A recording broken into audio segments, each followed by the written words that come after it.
Hello and welcome to the Knitting Traditions Podcast. My name is Inga and this is my little corner of the internet where I talk about my knitting. Today is a regular podcast episode. I'm going to show you what I'm wearing, what I have finished because I have a finished object, and I have 2 new cast-ons as well as a whip from before. Two actually. And I just really wanted to come on here and chat with you guys before going back to work. I have a few days left and I figured what's better than to squeeze out another episode. I'm also thinking if I have the time today, I'm going to record a little bit of a planned, knitting plans for 2025. So have a look out for that. It's going to be plans from yarn that I have in stash and no commitment to actually completing any of them, but it's nice to plan ahead a little bit when everything else is getting busy. So that is that. Grab yourself something to drink. I have coffee with milk, go to. I think I could live off of coffee. Today I am wearing something very cozy. I'm wearing my guernsey genser, which is a very oversized sweater. It's a pattern from sandnes garn. I did not use the recommended yarn. I used nutiden unspun, but I held double, so 2 strands of nutiden together with 1 strand of isager silk mohair. Could use any silk mohair. It adds a bit of strength to the unspun. And it also helps with it pilling less. So there's not that much pilling considering how much I wear this.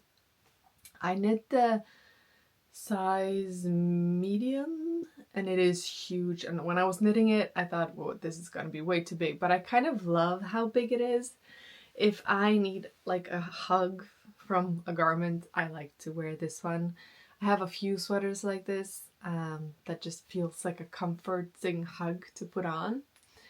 I'll put a link below to a US-based store that I'm an affiliate member of, the Thistle. I think they have the pattern book for this. Now, since I knit this, sandnes garn has released other pattern books for the same design, just using different yarns, different gauges. I've seen one in their recycled tweed base. I've seen a version in tin per gynt with silk mohair. And I think even a 3rd yarn option as well. You can really play around. This design reminds a bit of petite knits. She also has something like this. There's lots of designs out there with textured knits and cables. This one does not require a cable needle if you're able to like just hold your stitches. At least I didn't use a cable needle, but there are some actual cables on this one, but not many. Oh, what else can I say? No, just really like the sweater. I bought the other pattern book because I wanted the child's pattern for this to make one for Nelly, so that is a distant future plan. Not something that are actually in my planned plans, but I have probably yarn for it and I have the pattern for it. So one day. Finished objects since last time. I finished another pair of socks.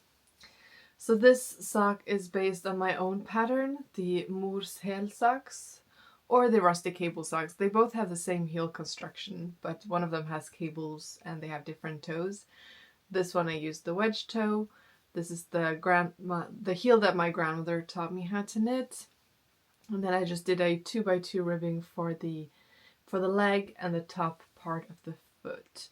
I have 64 stitches here, and then I divided 30 stitches for the instep and 34 stitches for the heel, and then I decreased on the gusset until it's 30 and 30 because my foot is more narrow than my leg, and it fits really well. Now, this yarn is the Rambler yarn from the Woolly Thistle, their own base of a non-superwash 100% wool sock yarn. and I really wanted to see how it held up. So I've been wearing these socks every day almost for 2 weeks now. I wore it in my boots, I wore it to the cabin, walking around on the old wood floors. I even slept with them for 2 nights because it was so cold, and I gave all my hot water bottles away to family members. So I had to wear them, and they have worn really well. So here you can see the toe. There's maybe some slight tendency to minimal felting, but really nothing to talk about. There's no evidence of it wearing thin. The heel on the bottom has really held up well. That's usually a place where I'm more hard wearing. And yeah, it's just looking really well. There's some slight pilling, and I'm not even sure if it's coming from the socks or if it's coming from the boots that I've been wearing, but they're very easy to just pick off. The yarn for these two colorways are here. Golden Fern, I believe, and the gray one is natural. This is the label, which I thought was very pretty.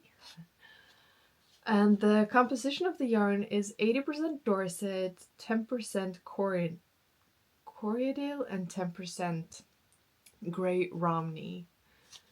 And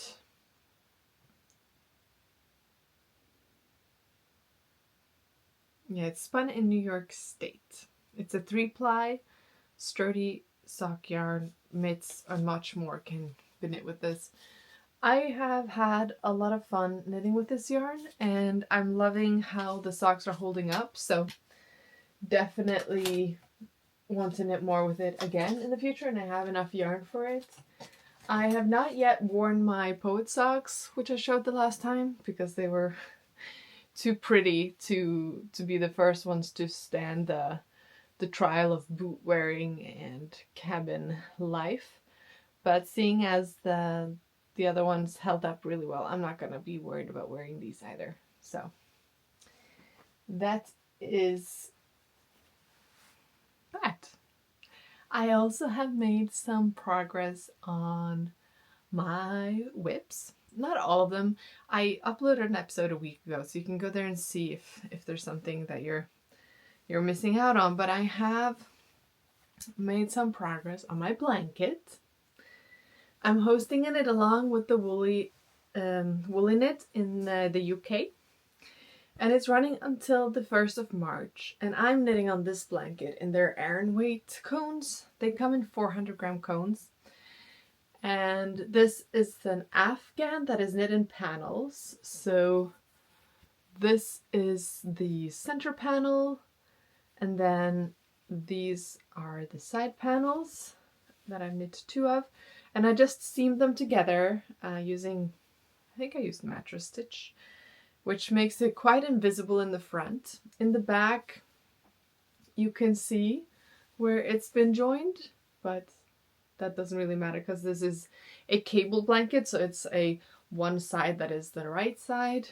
I have, according to the pattern, 2 more panels to do, and I need to make a decision if I think that is enough, because the side panel is only slightly bigger than this panel, so maybe it will be kind of a 1-person width, which is okay, but I might want it to be a little bit wider, and I have enough yarn for it.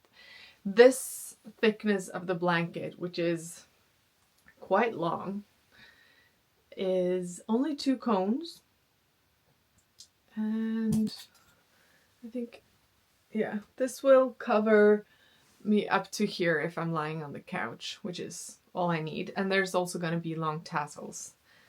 So I have 3 more cones, or 2 more cones, which is plenty to make this blanket even bigger. The yarn really went a long way. It's about 800 grams now, what I have here, or 750 maybe. So I could take the 3rd panel and just make it wider, because it's a very simple motif on those. It's easy to just make it bigger. Or I could just do it as per pattern, seam it together, see how I like the fit of it, if it's big enough or not, and then I could just knit 2 more panels, but that is a lot more work. Oh, decisions. I'll have a think about it. This is something that I knit on in the car, and I don't have any longer car trips planned, at least not in the next few weeks that I know of, so I don't have to make a decision yet. I will make one when I'm ready to cast on for the next panel. I show which pattern I used for this in previous episode, I believe.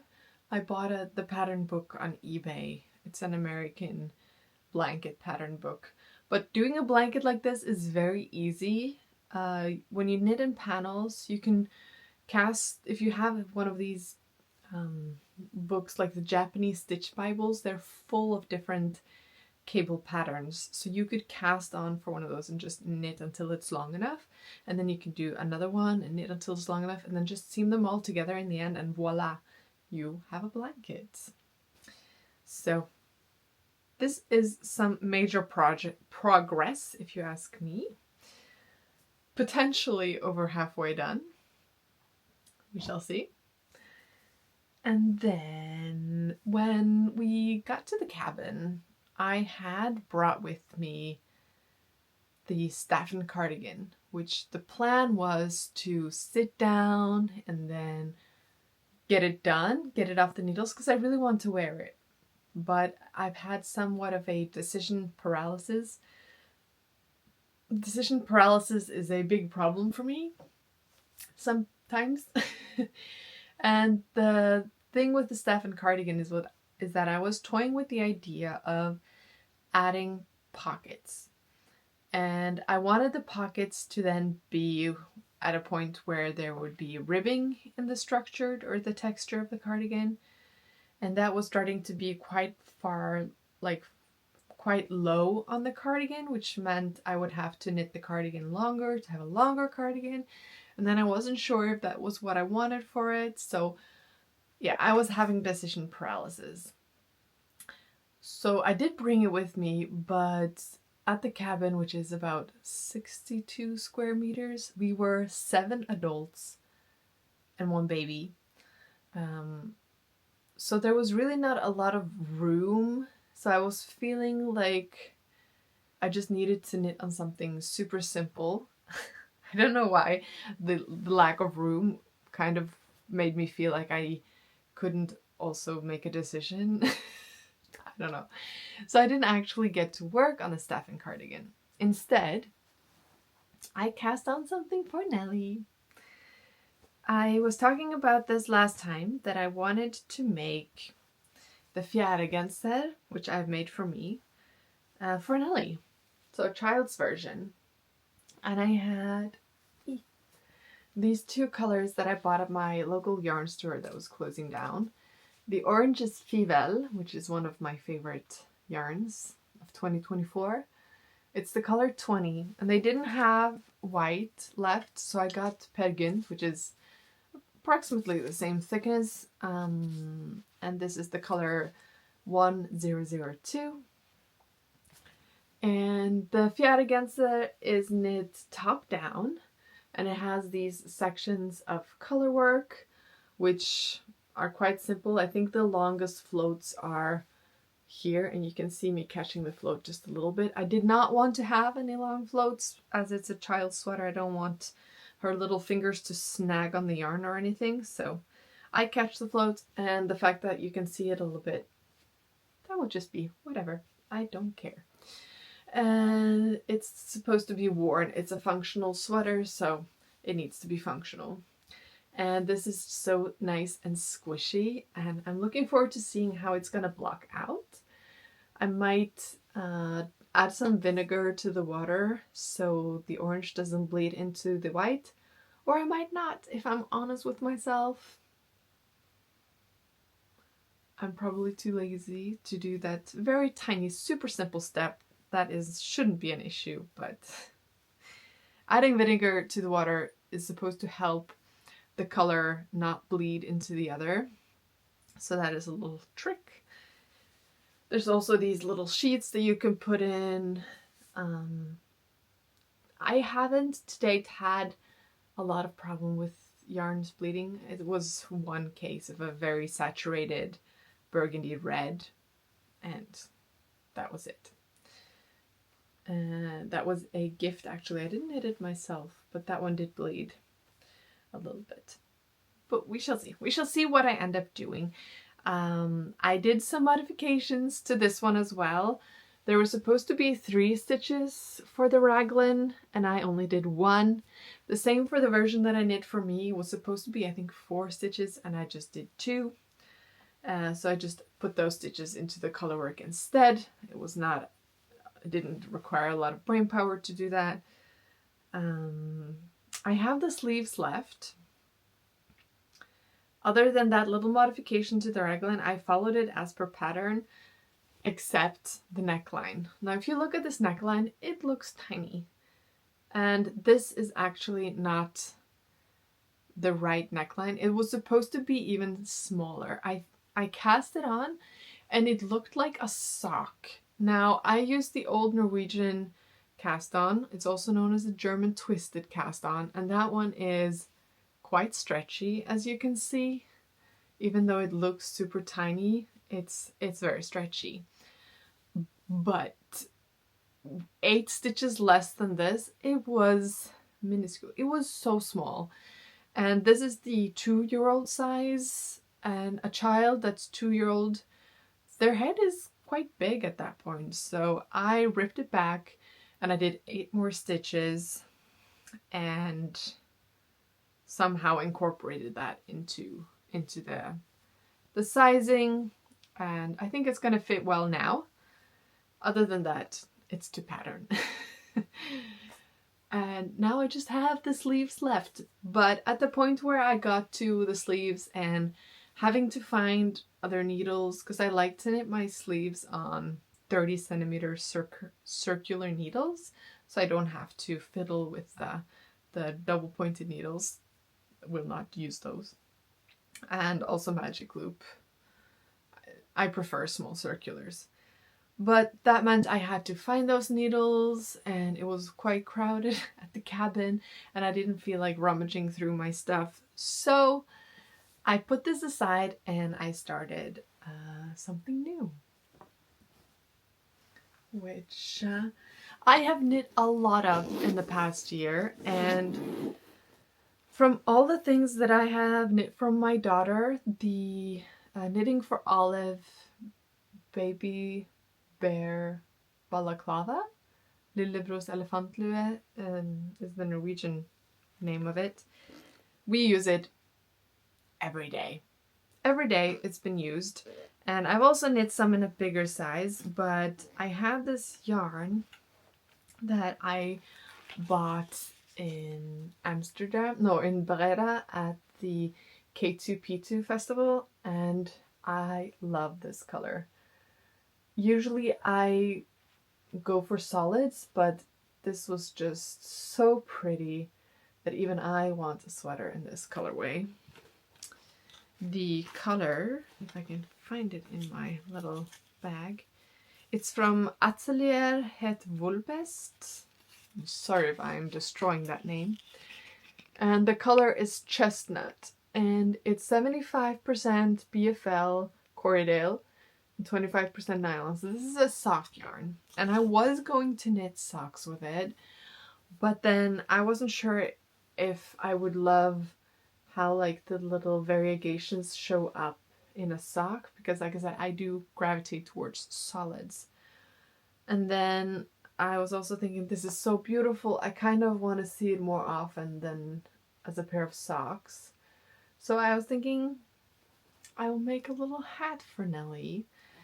And I had this with me, which I was going to pair with it to make the variegations more subtle. This is isager in the color 69.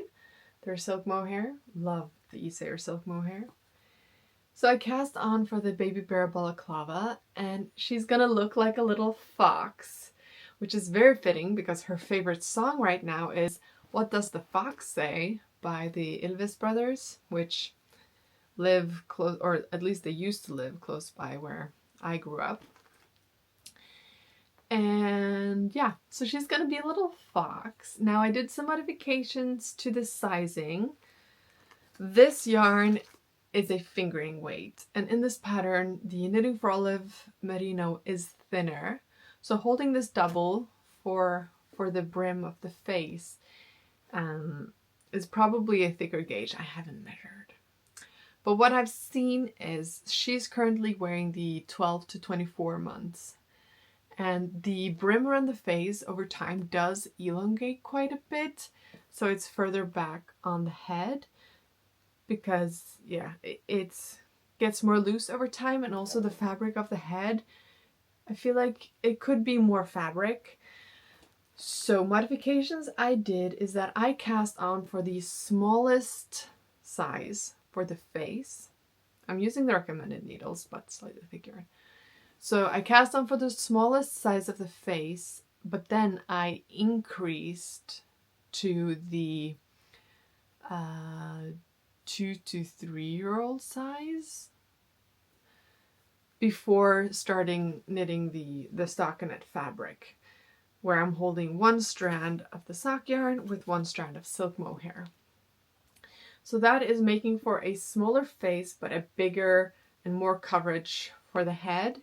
I did one extra German short rows in the front here before getting to the ear section, giving a little bit more fabric so it's a little bit further down, because I live in a cold place, so we need the coverage, we need the ears to be warm, and also I want some of her forehead to be covered as well, because it's a lot of skin to be exposed to the cold. So we'll see how this ends up fitting in the end. I have put this ears on hold, and I'm currently now at the section where I'm going to start doing the decreases to close the back of the head.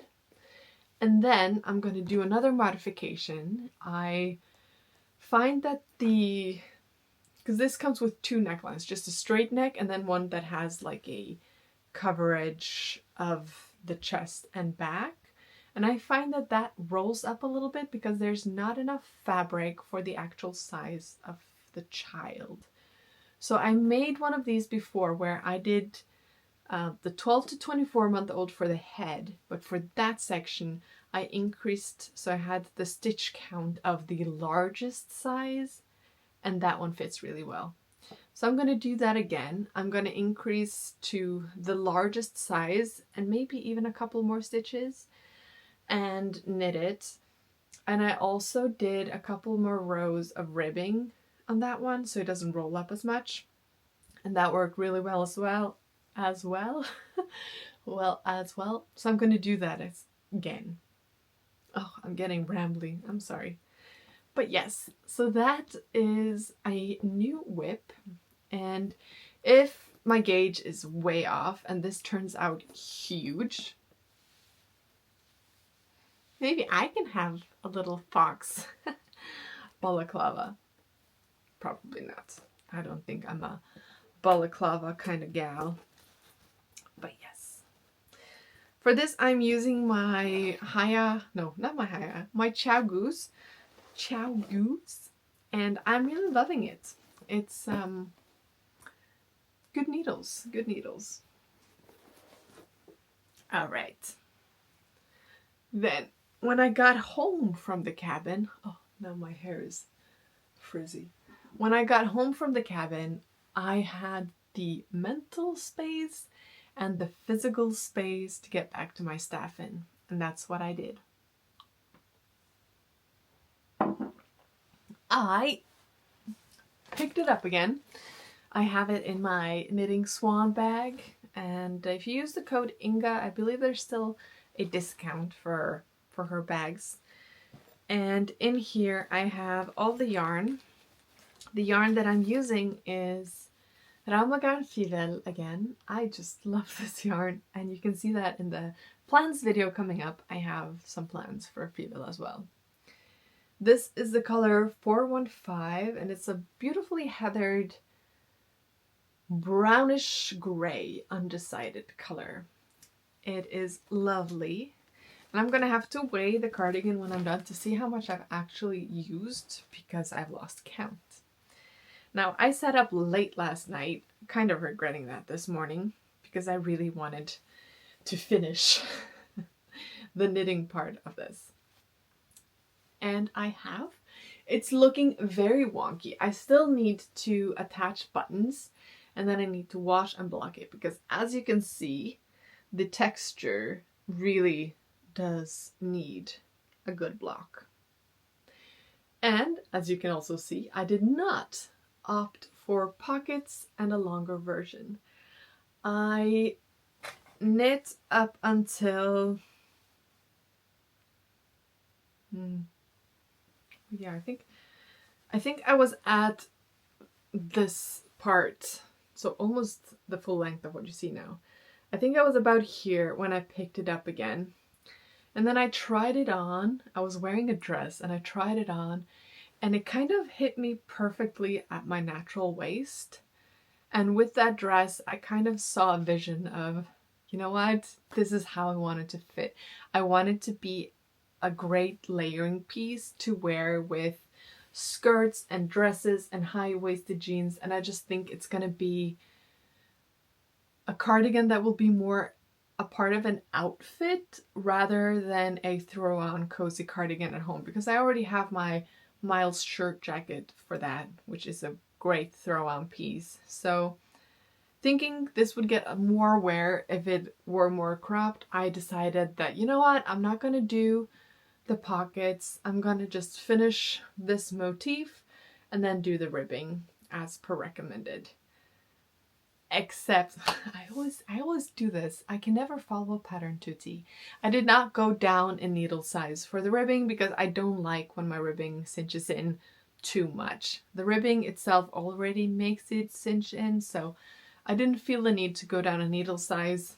I did go down a needle size for the ribbing around the front and neckband because that one you do want to cinch in so it lies better, fits better. Anyways, so yeah, I have created 4 buttonholes as per instructed. This is the V-neck option, if I didn't say. So I have 4 little buttonholes here. They were super easy to make. And I'm thinking maybe, just maybe, I'm gonna go for, this is gonna fall. I was thinking of going for these buttons. Let me know what you think. I think they could look good with this cardigan, and I think they're a good size. I'm gonna see if I can easily get them through the buttonhole or if they're too big. The buttonholes, yeah, no, that's gonna work fine. And I think it's a good size. They look like leather, but they're not. I think these are probably made of, come on, focus. Does it help to shake? I'm gonna touch the screen. No, still not. Come on. I'm gonna give up soon. All right. Well, they look like leather, but I don't think they are. I think they're some kind of plastic probably. And I don't remember where I bought them, but I have a bunch of them. So just taking 4 of them for this cardigan, that's not gonna hurt any future other plans that might want those buttons as well, because I have plenty for more than one project. So this is the Staffin cardigan by Rebecca Clow. I am so sorry if I forgot to say that at the beginning. And she has just released this pattern. It comes with a V-neck option, a round neck option, a sweater option, and she also has made a vest. I don't know if that's also in this pattern, if that's a separate one, but yeah. Lots of staffin options, and it is a super easy textured knits. You don't need any cable needle. It's just made with knits and purls, and it repeats. So it's not very complicated. I found it a little bit complicated for some reason with the raglan and the size increases, but I think I just overthought things. Because basically you're doing a raglan, you just need to incorporate like the textured as you're doing the increases. So I don't know what I was struggling with there at the beginning of the test knit, but it's turned out beautifully. Finally, I can block this today and then maybe wear it in 2 days time or something. Things don't dry super fast now when it's so cold out. But yes, that's the progress of that one. And then I don't think I made a lot of progress to my own design, but I do have some exciting news. So this is a sweater that I'm currently knitting in Saga from Filcolana, which I'm holding double. This yarn is 300 meters to 50 grams. And I've put together all of the elements that I love in a top-down raglan. And I've designed this sweater, which is cast on, knit back and forth with increases towards the front. There is a beautiful simple cable going down the raglan, which then continues down the side and into the bottom part of the sweater, which has cables going all the way around. And then I've picked up with smaller needles, so it's 4 millimeters here and 3 millimeters here for the neckline, and knit a simple crew neck. And I am in contact with the lovely lady who I am going to pay to help me grade this so that I can hopefully get a pattern out to you sometime during 2025. I personally think this is a sweater that can be knit all year round because it's not the thickest sweater, so it will be a great layering piece over dresses in like summer evenings, spring evenings. At least if you're in the northern hemisphere, you can wear this even during the day in summer, if I'm being honest, or in the winter as like a middle layer under a jacket, over a t-shirt, anything. Now, before I can get this to grading with her, I need to finish it, do measurements and everything, and I also want to maybe have some options. This one is with a simple crew neck, and I'm toying with adding 2 different kinds of sleeves. One that's tapered with cables going down the underside of the arm, and one that's just straight down into a cuff. So I might even, after finishing this, doing the measurements and writing it down, I might make a second sample so I can like show those 2 different styles. And maybe the second one will be with a turtleneck. I have not decided. We shall see. And then I will send it to her for grading, and then I need to get it tech edited and I need to get it test knitted. So this is far into the future, but please keep an eye out for this if you want to support me in the future to help me pay off that grading process. But yeah, I think this is going to be a lovely garment in the end. At least I will wear it a lot. And maybe if I do a second sample, I can use a different kind of yarn. We shall see.